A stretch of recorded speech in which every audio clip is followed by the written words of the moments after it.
2, 1. 7 things you probably didn't know you need to know. I'm Jamie East, and this is the Standout. In the next 7 minutes or so, we'll look back at a week that saw a shock resignation in Scotland, more rows between the US and China over balloons, intensifying battles in eastern Ukraine, and Rihanna makes the world's most high-profile pregnancy announcement at the flipping Super Bowl. Pop on the kettle and get up to speed on everything you need to know from the week in 7 minutes or so. This is the Standout 7 from the Smart 7. Don't forget to hit the follow button to get your daily updates at 7 a.m.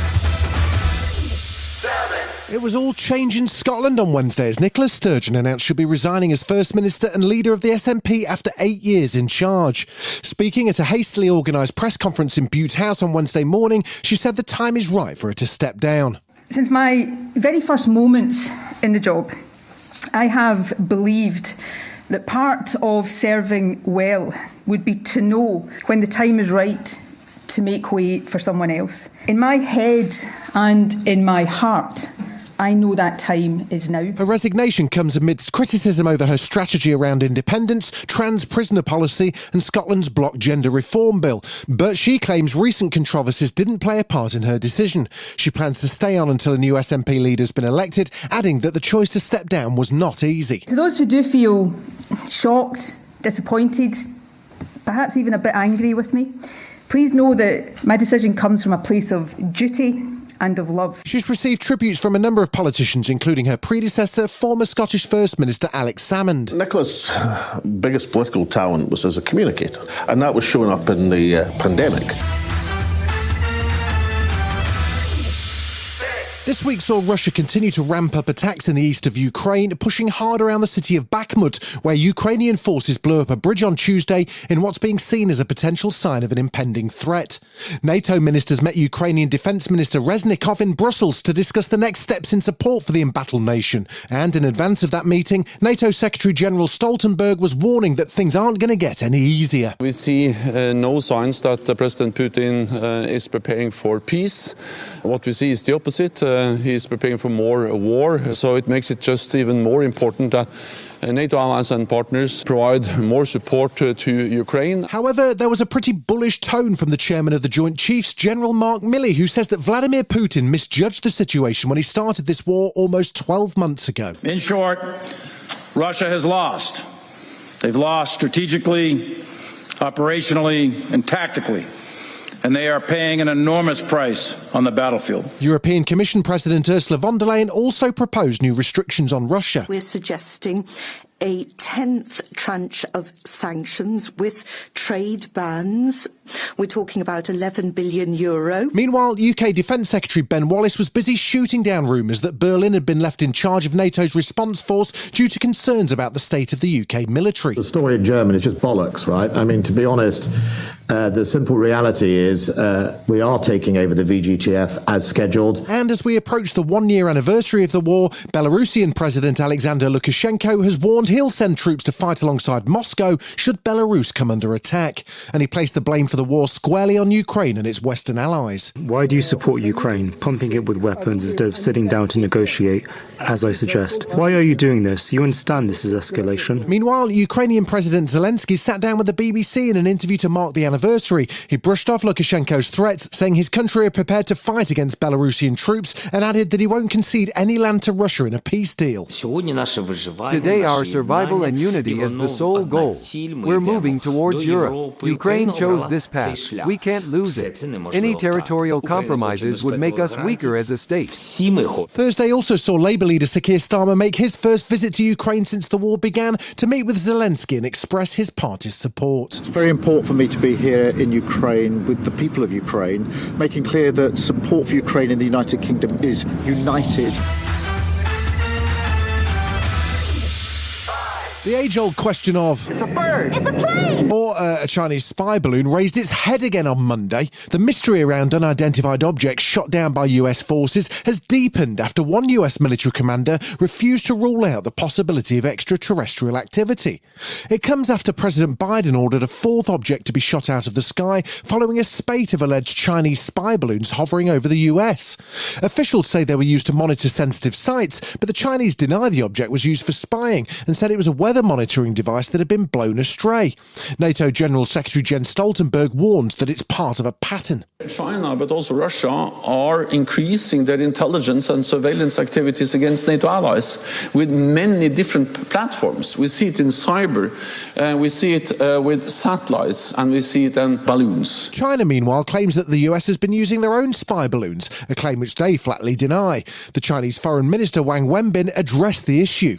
Just since last year, the US's high-altitude balloons illegally entered China's airspace more than 10 times without the approval of the relevant Chinese authorities. Back at home, Prime Minister Rishi Sunak was asked if we'd seen any of these balloons in the UK, and his response wasn't all that convincing. I can't obviously comment in detail on national security matters, but we're in constant touch with our allies, and we'll do whatever it takes to keep the country safe. The drama kept going on Tuesday as the US Air Force admitted that its latest targets may not have been spy balloons at all, but rather commercial research balloons or simply gender reveal parties gone wrong.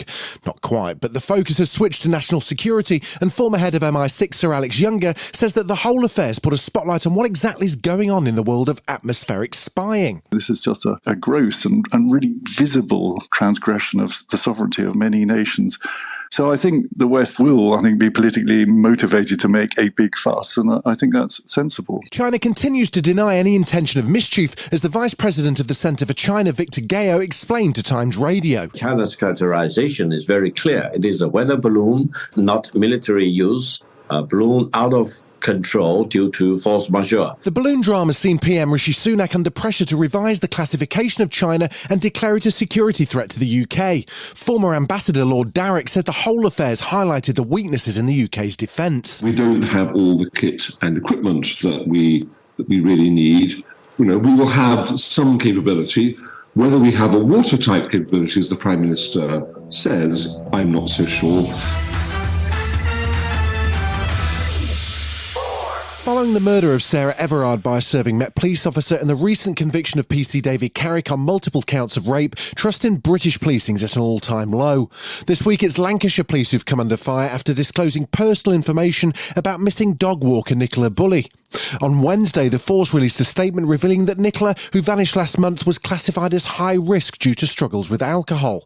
Peter Folding's a forensic search and rescue expert who's involved in the search and says the information should never have been made public. The way it's been released to the media, I'm getting calls from senior police officers like, what is going on? It shouldn't have been done. I feel so sorry for the family. And also the police normal police officers are working extremely hard on this search, and all the detectives. And it's just exposing everybody to criticism for no reason, really. On Thursday, Nicola's family issued a statement asking for an end to speculation over her private life. And Lancashire police have also been critical of so-called armchair sleuths who've taken to the internet to try to solve the disappearance. But former Detective Inspector Martin Underhill says public speculation's inevitable given the lack of police communication. They have appeared in this inquiry in unprecedented volume because the police didn't talk. We've gone over a week without a press conference. Because they're not filling that space, other people are. Still to come on the Standout 7, Rihanna brings a special guest to the Super Bowl and we pay tribute to a movie bombshell. Right after this. Welcome back. Incredibly, the United States is already gearing up for its next presidential election, which is due to take place in November 2024. As you may have heard, Donald Trump's already tossed his toupee in the ring for the Republican nomination, but he's been short of any rivals to run against as yet. That's changed now, with former governor of South Carolina and ex-Trump ambassador to the UN, Nikki Haley, formally announcing her intention to run with a classic schmaltzy, everyone else's terrible video announcement. Republicans have lost the popular vote in 7 out of the last 8 presidential elections. That has to change. Joe Biden's record is abysmal, but that shouldn't come as a surprise. The Washington establishment has failed us over and over and over again. One of the biggest nights of the American sporting calendar saw the Kansas City Chiefs take on the Philadelphia Eagles in the Super Bowl in Arizona. The game marked the first time 2 black quarterbacks started, and the Chiefs, who were losing at half-time, came back to win 38-35. And millions of people around the world watched singer Rihanna provide the entertainment during the half-time show, performing live for the first time in 7 years. She also had a surprise guest, her second child, as she revealed on stage she was pregnant. She and Baby Bump performed all the big hits on what appeared to be a floating stage. Yellow diamonds in the light, and we stand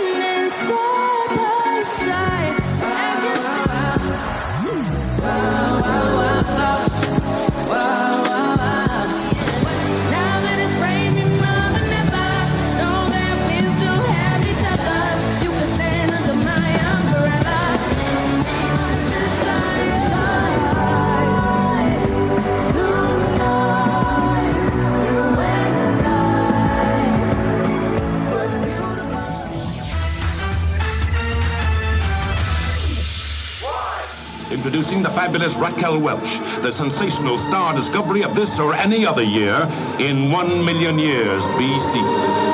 She burst onto the international stage in 1966 as star of 1 Million Years BC and Fantastic Voyage, and left an indelible impression on moviegoers. She was Raquel Welch, most often described as a bombshell, who passed away on Wednesday, aged 82 after a short illness. She won a Golden Globe for The Three Musketeers and had a career that spanned 50 years, which included a memorable guest spot in Seinfeld.